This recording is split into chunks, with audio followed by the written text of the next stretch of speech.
10, lanjutan dari materi yang kemarin, tentang membuat network diagram dengan metode PERT dan CPM. Mungkin sudah ada yang lihat video di pertemuan kemarin, sebenarnya sama bahasannya. Mungkin kali ini banyak saya skip, karena mungkin kalian bisa mengulang lihat video yang kemarin. Ya. Jadi tahap penjadwalan project atau project scheduling teknik itu ada 3 tahapan. Yang pertama tahap perencanaan. Tahap perencanaan itu dimulai dari kita mengurai aktivitas kegiatan yang ada di dalam project. Mungkin masih ingat dengan work breakdown struktur. Jadi kita merinci setiap item pekerjaan. Kemudian setiap item pekerjaan itu diperkirakan waktu untuk menyelesaikan masing-masing kegiatan, kemudian dibuat ke dalam sebuah jaringan kerja atau network diagram. Kemudian di dalam diagram jaringan kerja tersebut digambarkan mengenai keterkaitan antar berbagai kegiatan suatu proyek. Karena ada suatu pekerjaan yang akan bergantung terhadap pekerjaan yang lain. Misalnya, saya contohkan sederhananya, kalau kita mau membangun dinding rumah, maka pekerjaan yang pendahulu untuk mengerjakan dinding tersebut adalah pekerjaan fondasi misalnya. Begitu juga dalam kegiatan proses produksi kapal, ada kegiatan-kegiatan yang saling bergantungan, hal itu perlu didefinisikan di dalam tahap proses perencanaan di tahap awal ini. Kemudian yang kedua baru kita melakukan tahap penjadwalan. Nah, tahap penjadwalan di sinilah dibuat ke dalam project scheduling ya. Tujuan akhir dari tahap penjadwalan ini adalah membuat suatu time chart atau timeline yang menunjukkan waktu mulai sampai akhir dari kegiatan tersebut, serta hubungan antar satu sama lain dalam sebuah proyek. Nah, dalam penjadwalan juga ditunjukkan kegiatan-kegiatan yang bersifat kritis. Bersifat kritis ini apa? Kegiatan yang memerlukan perhatian khusus agar proyek ini dapat selesai tepat waktu.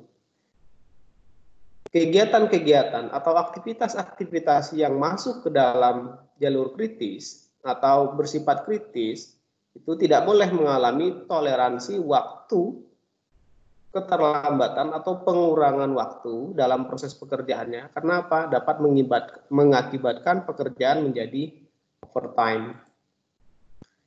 Nah, yang terakhir adalah tahap pengawasan. Setelah jadwal dibuat, setelah dilakukan perencanaan, jadwal dibuat, langkah selanjutnya apa? Agar tercapainya pelaksanaan kegiatan proyek yang baik, maka harus ada tahap pengawasan atau kontrol. Supaya apa? Supaya setiap pekerjaan yang sudah direncanakan tadi sesuai dengan time chart atau timeline yang sudah ditentukan di awal.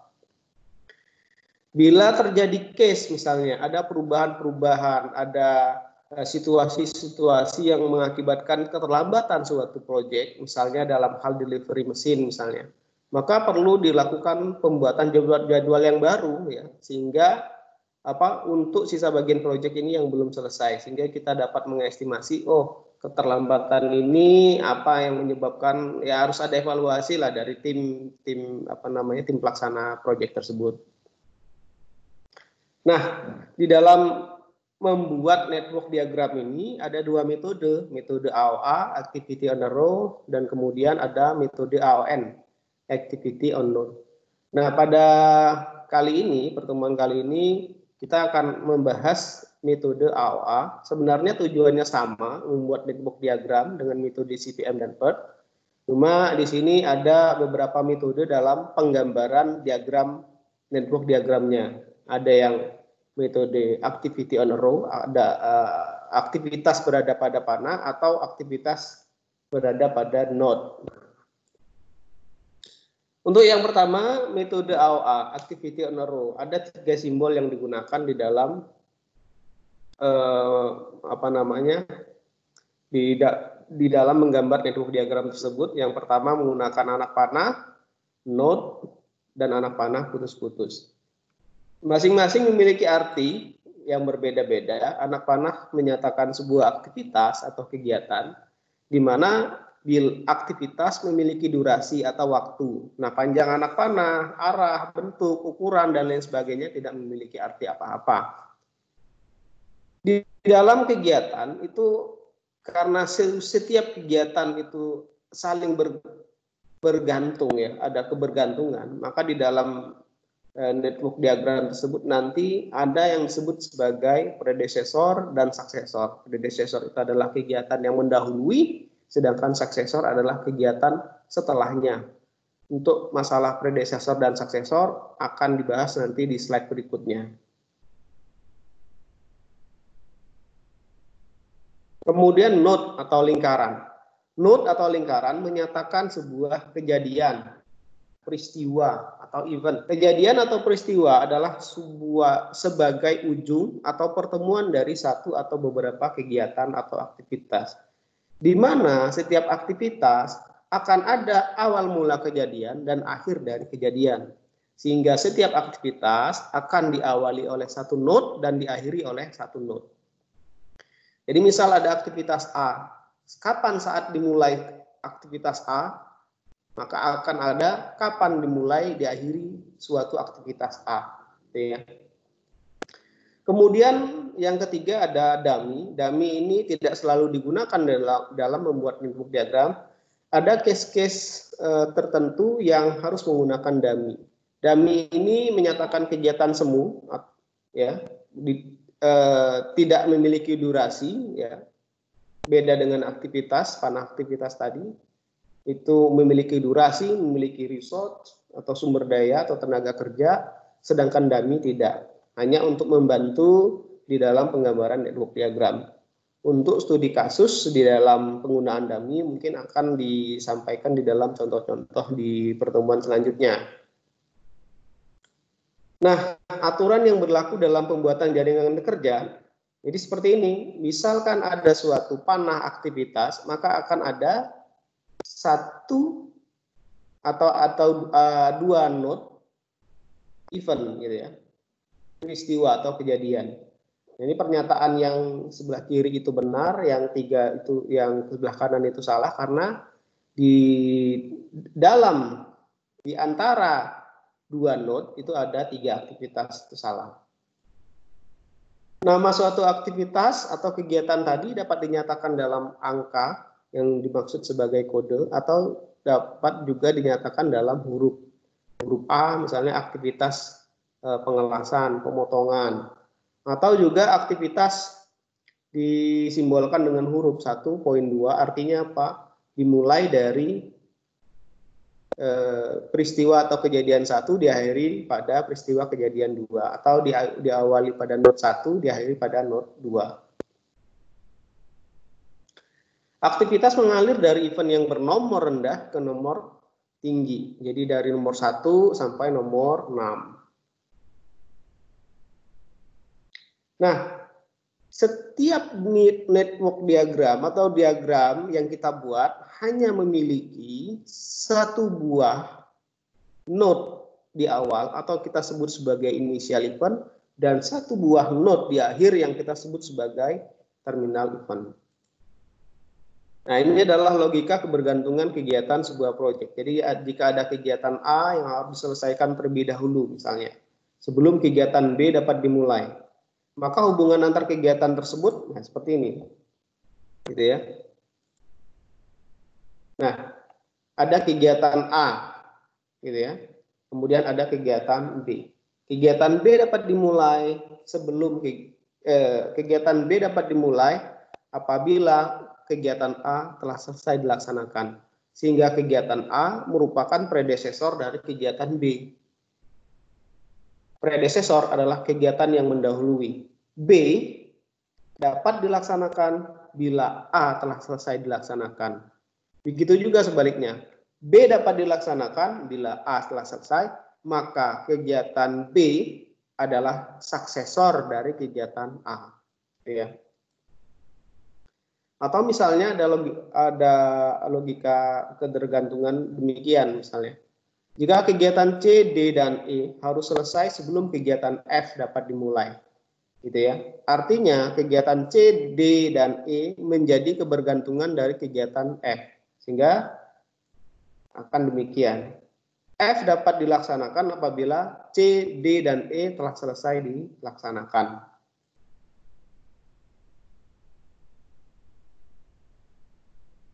Kemudian gini, jika kegiatan G dan H harus selesai sebelum kegiatan I dan J.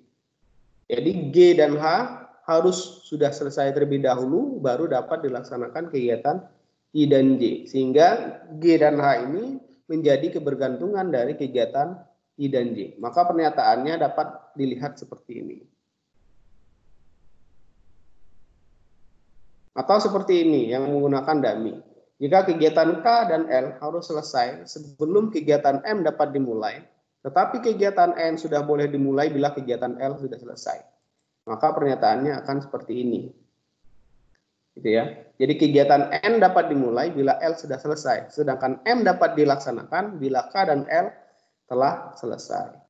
Sedangkan N tidak harus menunggu K, tetapi N menunggu kegiatan L, sedangkan M dapat dilaksanakan bila kegiatan K dan L itu harus selesai. Maka harus ada dummy yang menghubungkan kegiatan L itu ke N, gitu ya. Nah, jika PQR dimulai dan selesai pada kejadian yang sama, artinya berbarengan selesai, maka dia hanya ada satu panah aktivitas. Nah, hingga pada terminal event di poin 3 nanti, ya ini ya, poin 3 akan ada dummy yang menghubungkan antara aktivitas P dan R. Karena apa? P dan R berbarengan dengan Q, gitu ya, PQR. Nah, itulah logika hubungan antar aktivitas yang sering kita temukan, case-case yang kita temukan di dalam membuat penjadwalan project. Ya. Nah, misalnya demikian ini ya, ada contoh soal misalnya ya, ada contoh soal seperti apa namanya pada contoh kasus berikut misalnya sebentar ya. Nah, kita dicoba pada tabel yang satu terlebih dahulu ya.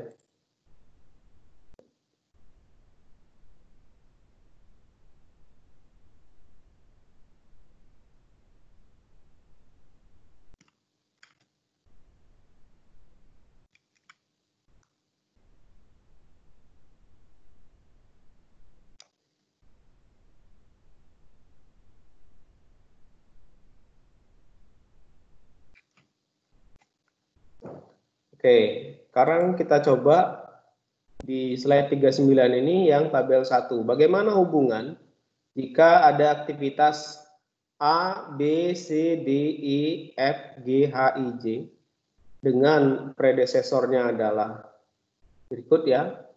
Karena A ini adalah inisial event gitu ya. B gitu ya. B kegiatan pendahulunya adalah A, C A, D A, E B, F B C gitu ya. Nah, bagaimana kita menggambar network diagramnya? Ini akan saya contohkan satu gitu ya.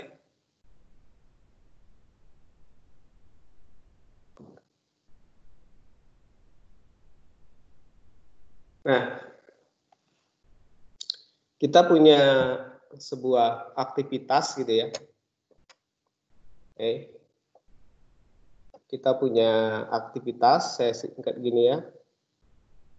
Kita coba aktivitas begini, ada A, B, C, D, gitu ya, E,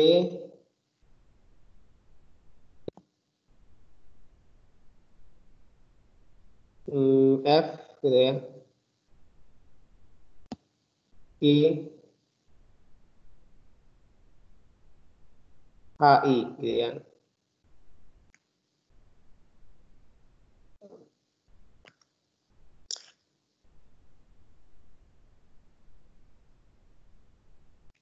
Nah, kita coba buat ya.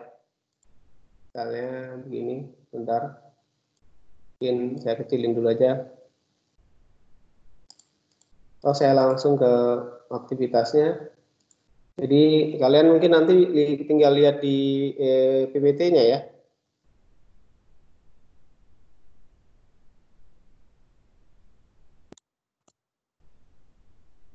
Ini. Kita buat pertama kita buat node initial event ini. Kemudian ada aktivitas, panah aktivitas begini. Gitu ya. Aktivitas ini adalah aktivitas A sebagai initial event gitu ya. Aktivitas A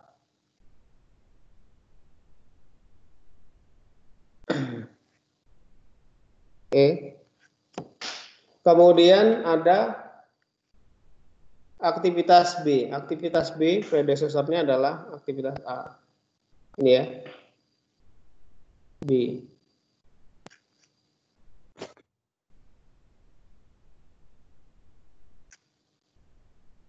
Ini B. Kemudian C. C predecessornya adalah apa? A ya. Apa di sini? Nah,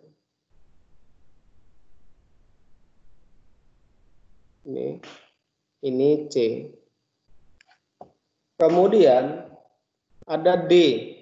D predecessornya adalah A.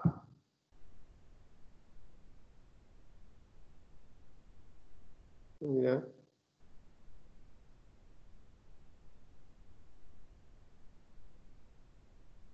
D. Itu D A.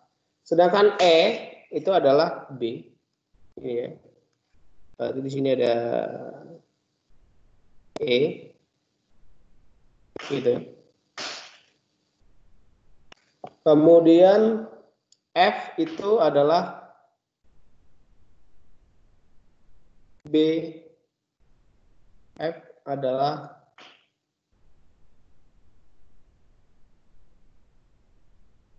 B dan C gitu ya. Gitu. Jadi ini F.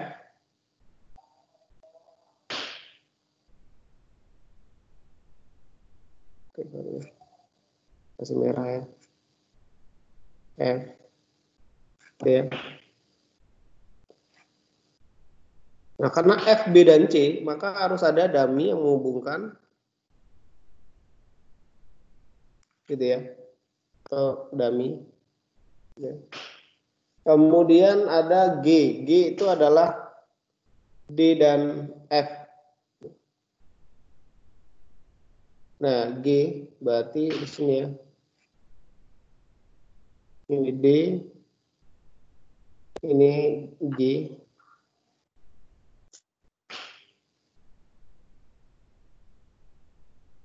Nah, ini ada dummy yang menghubungkan ke sini. Kemudian ada H. H itu juga D dan F.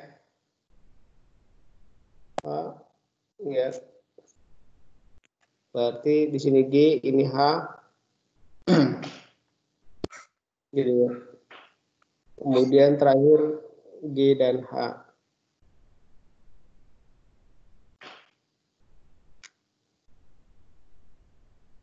Oke, ini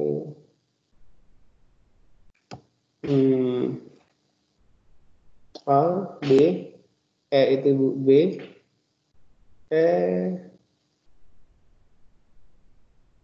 predecessornya B, kemudian H,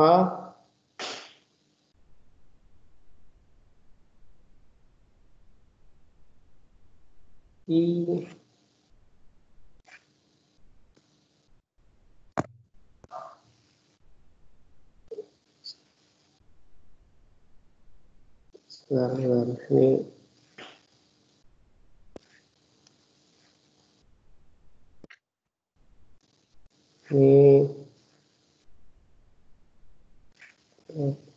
ini A, A, B, C, D. E itu B, F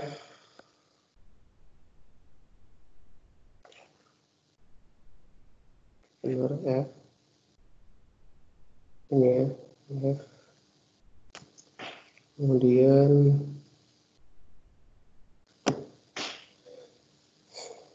F, B, C, G itu DF. Oke, ini ya. Ini D, ini ke sini dummy berarti ya. Ini G. Oke, benar. Salah tadi ya. Ini dummy.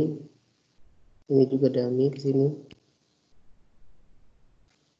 Kemudian F itu C, B, F, B, C betul. Kemudian G sama H ya. Berarti G sama H di sini. Ini G. Ini, oh, sorry saya kasih ya. Ini G. Ini H. Ya. Ini ada note di sini.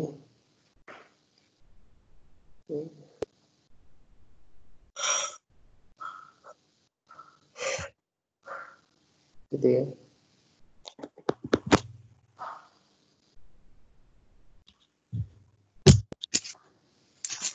Nah. I gitu ya. Kemudian terakhir ada I.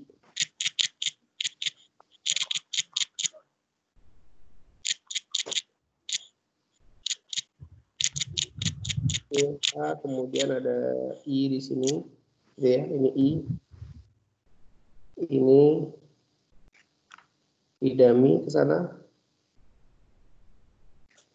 Sorry, daminya ke sini ya, karena I itu G dan H ya, sorry.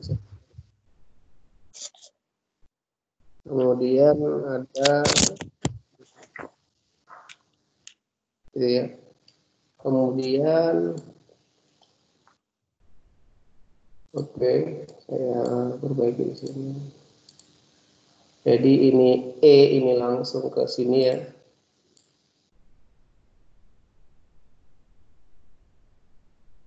Oke. Kemudian ini I itu yang ini ya. I. Kemudian ini kami ya. Nah, ini dummy. Jadi ya semoga kalian bisa memahami ini ya. Jadi hubungan antar aktivitas yang ini E tadi ya. E. Ya. Ini aktivitas ini ya. Nah, ini dummy. Jadi ini adalah dummy. Ini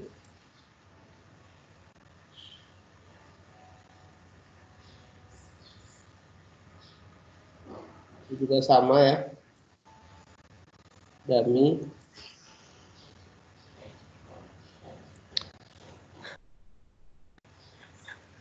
Kemudian ini juga dummy sama.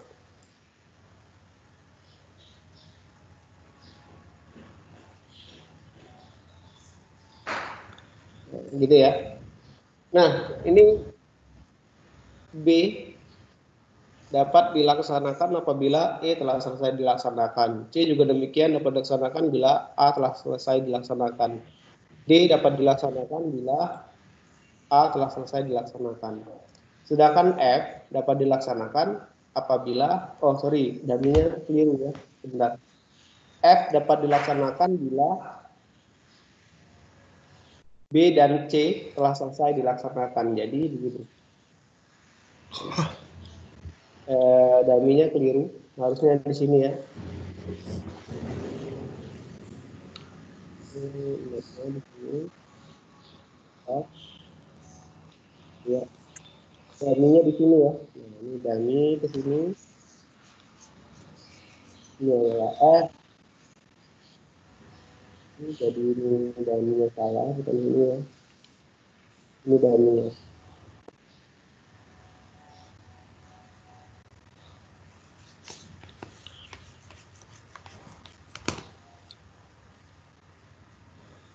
Nah, sedangkan E itu adalah predecesornya B, G tadi adalah sebelum D dan F, H ya, juga D dan F, nah ini. Sedangkan I itu G dan H, maka ada dummy yang menghubungkan I. Nah, E ini karena E kan nggak ada, jadi E bisa berlangsung sampai akhir. Jadi ini disebut sebagai initial event, inisial,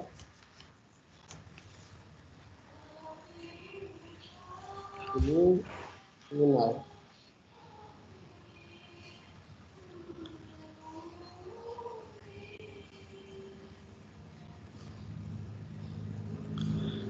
Ya, ya, semoga ini bisa membuat pemahaman kalian tentang hubungan apa namanya dari setiap kegiatan ya. Oke. Nah, kembali lagi ke presentasi kita.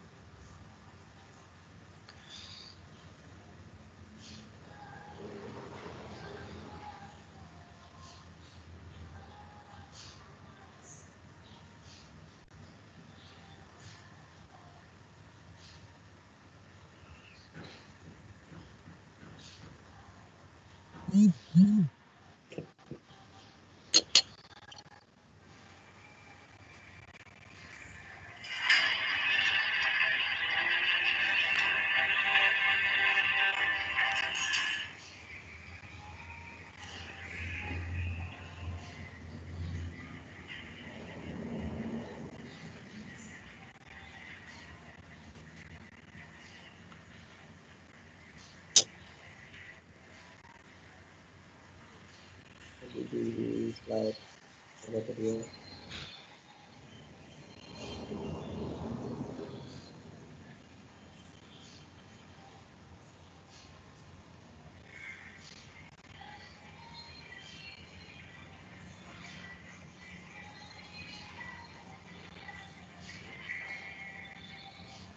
Oke, nah itu tadi contoh yang lainnya.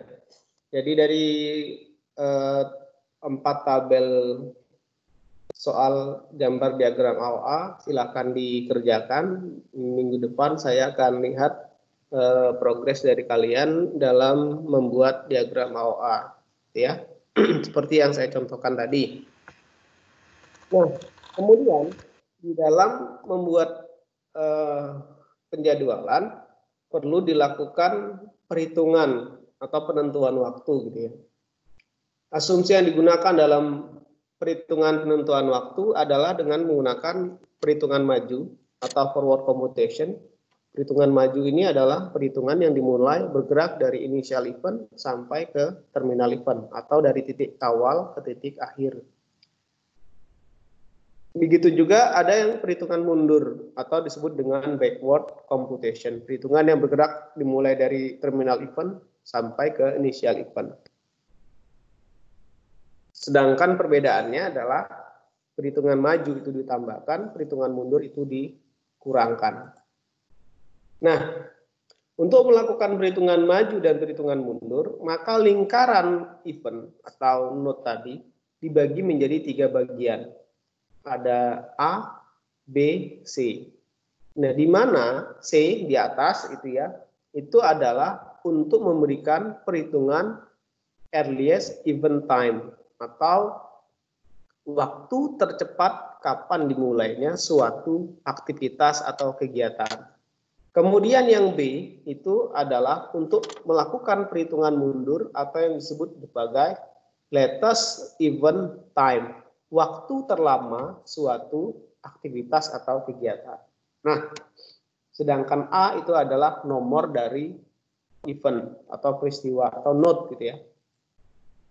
Ini ada langkah-langkah dalam membuat proyek ini secara umum seperti itu ya, membuat daftar aktivitas sampai ke dalam menentukan pertukaran waktu dan biaya yang dikeluarkan dalam proyek. Oke, lebih detail tentang perhitungan penentuan waktu di dalam network diagram dapat dilihat pada slide ini. Jadi yang di atas itu adalah earliest event time, ya. Kemudian earliest event time tentu akan ada earliest start dan earliest finish, gitu ya.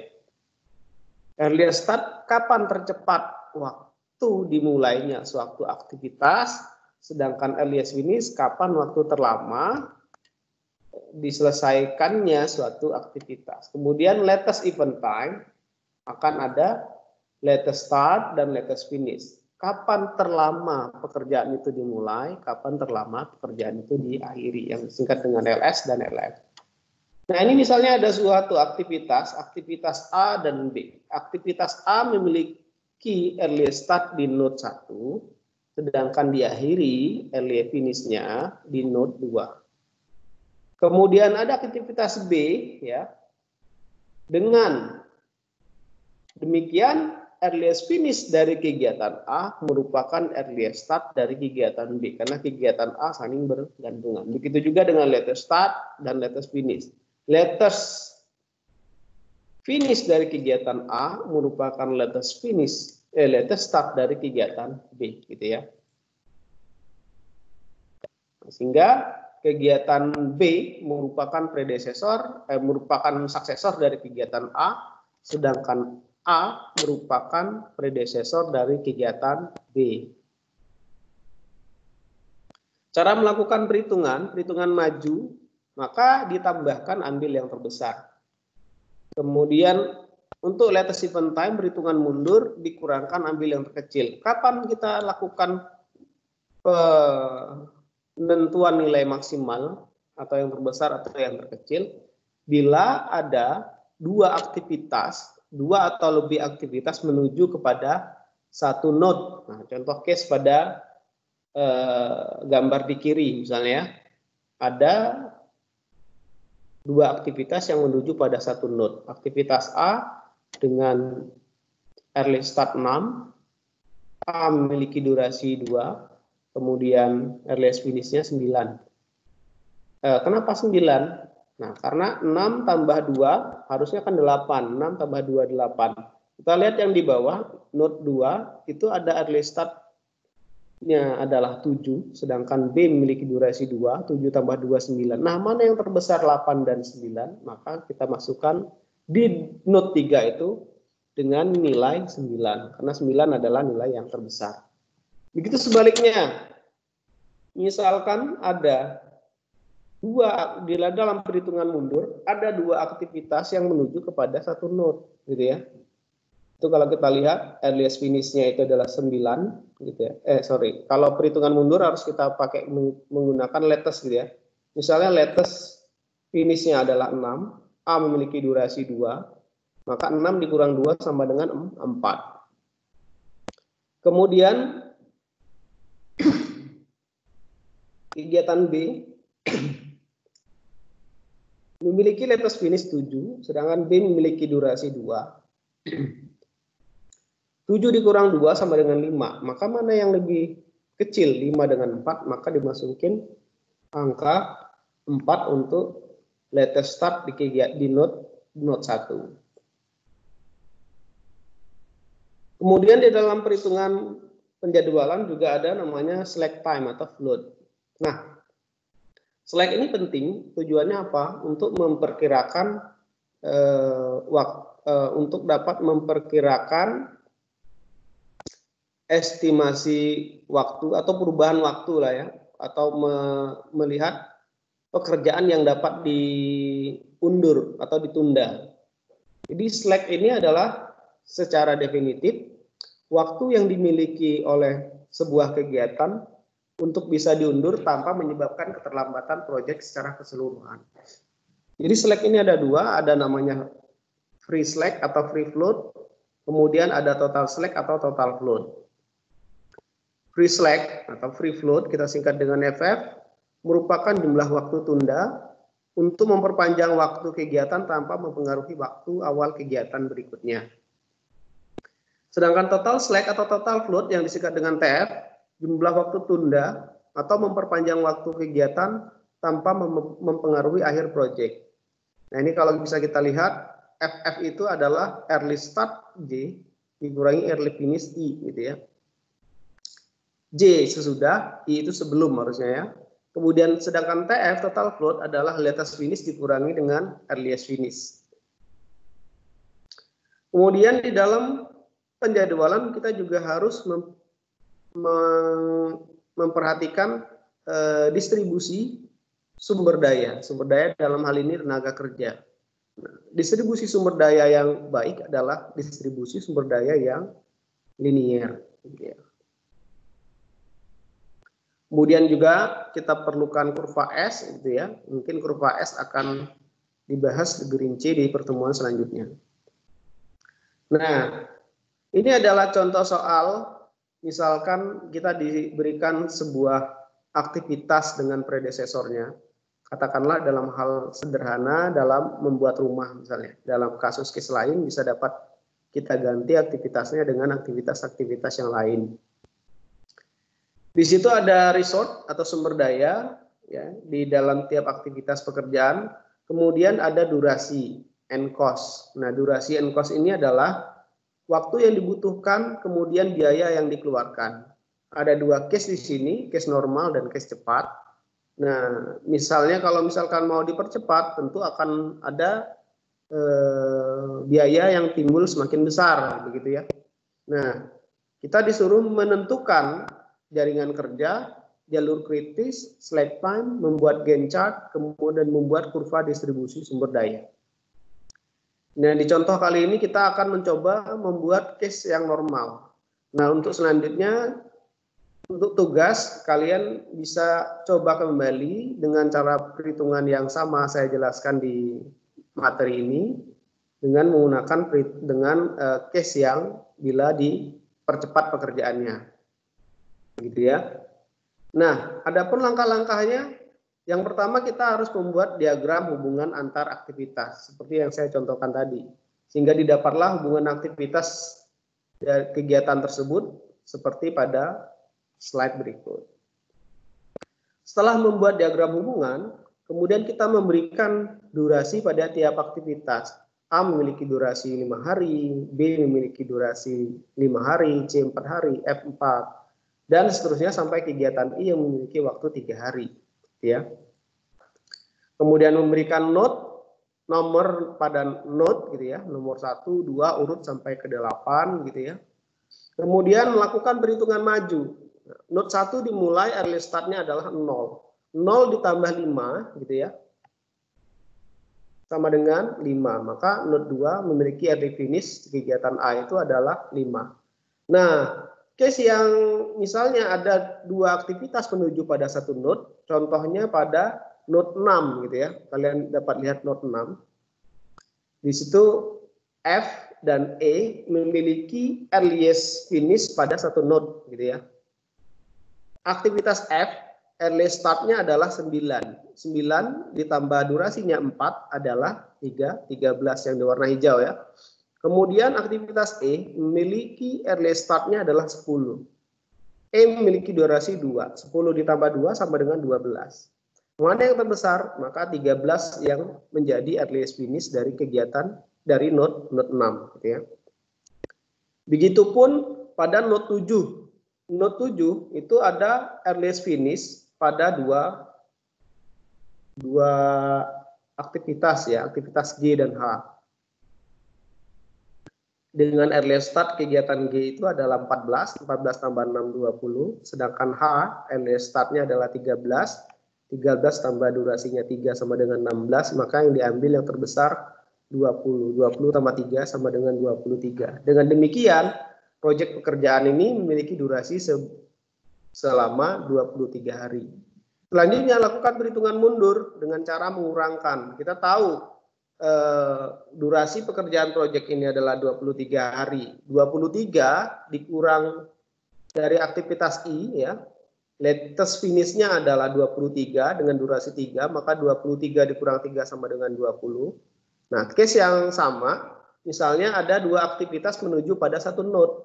Misalnya aktivitas D dan E. Aktivitas D memiliki nilai latest finishnya adalah 14 dengan durasi 4, sedangkan 14 dikurang 4 sama dengan 10.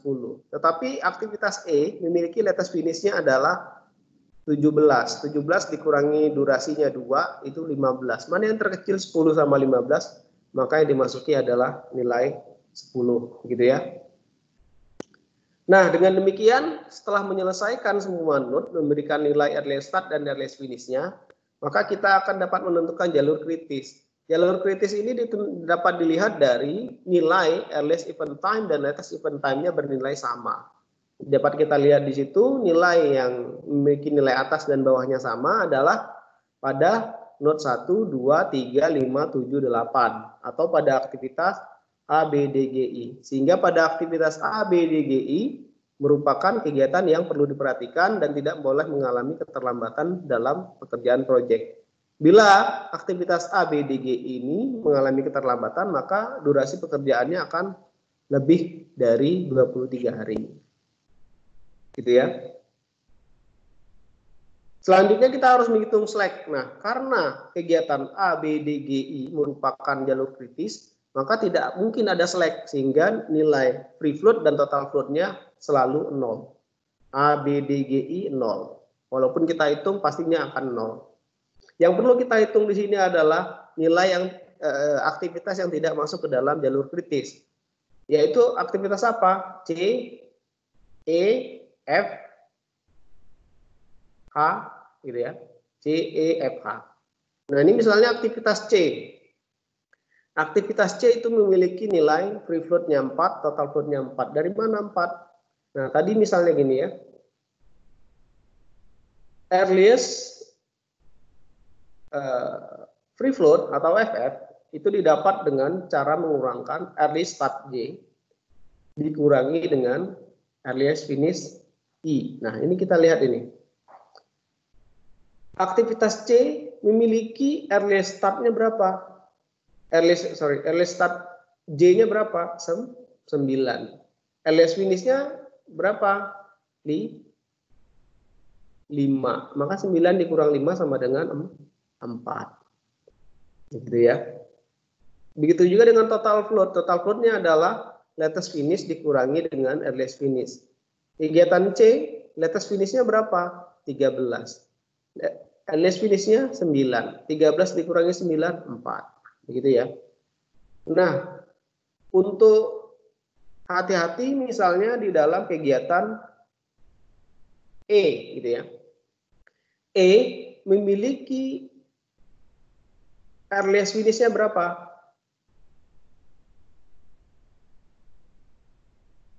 12. Earliest start-nya berapa? 12. Earliest finish-nya berapa? 11. 12 kurang 11 sama dengan 1. Sedangkan total float-nya adalah nilai LF dikurangi EF. Latest finish dikurangi earliest finish. Berapa? 17 dikurangi 12. 17 dikurangi 12. 17 dikurangi 12 jadinya berapa? 5. Nah, begitu demikian ya. Cara menghitung latest free float dan total float. Free float dan total float ini tujuannya untuk membuat network diagram. Nah, ini network diagramnya sudah saya jelaskan. Silakan dilihat di video-video kemarin ya. Membuat network diagram, membuat jadwal, kemudian tentukan jalur kritis, kemudian dihubungkan dengan panah dan masukkan nilai slack di situ pada garis yang warna oranye gitu ya. Nah, dengan demikian kita sudah dapat membuat Gantt chart dari kegiatan pelaksanaan proyek tersebut. Nah, waktu yang oranye ini ya, tadi yang slack ini, inilah yang dapat kita geser setiap item pekerjaannya. Nah, dari situ kita bisa dapat membuat kurva distribusi tenaga kerja. dengan cara memasukkan jumlah tenaga kerja pada setiap waktu ya, sesuai dengan aktivitasnya, kemudian diakumulasi dan dibuat ke dalam sebuah tabel bagan balok gitu ya.